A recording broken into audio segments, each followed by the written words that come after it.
Il y a Alice qui nous dit: mon chat ne supporte pas que je le transporte en voiture, est-ce que tu aurais des solutions? Ce que tu peux faire quand même, si vraiment tu te rends compte que ton chat a de gros soucis pour prendre la voiture, c'est potentiellement d'en parler à ton vétérinaire.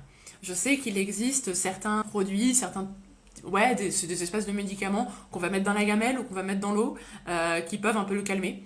Si tu te rends compte que bon voilà, t'as pas forcément envie de lui donner des médicaments, ce que je peux aussi tout à fait comprendre, il y a des solutions qui sont naturelles. Ça va être le CBD. Alors rassurez-vous, quand je dis CBD, on n'est pas sur un gros joint qu'on va donner à son chat, non non. C'est juste de l'huile en fait qu'on va mettre en pipette dans l'eau ou qu'on va mettre en pipette dans la nourriture et ça va avoir tendance à calmer son chat. Ça marche très bien, donc ça peut être une solution. Ou sinon il y a tout ce qui est fleurs de bac aussi. Donc si vous ne connaissez pas, les fleurs de bac c'est un mélange de fleurs, donc c'est vraiment quelque chose de très naturel. Il y a des solutions qui sont avec alcool et sans alcool. Les deux se valent. Dans tous les cas, il faut simplement regarder que ça soit bien quelque chose fait pour les animaux. Et dans ce cas-là, c'est le même principe que le CBD. Vous prenez quelques gouttes, vous le mettez dans l'eau ou dans la nourriture de votre chat. Et dans ce cas-là, souvent, ça va permettre de calmer le chat. Donc il va falloir le prévoir peut-être un petit peu à l'avance, hein, avant que vous mettiez votre chat dans sa caisse ou dans la voiture.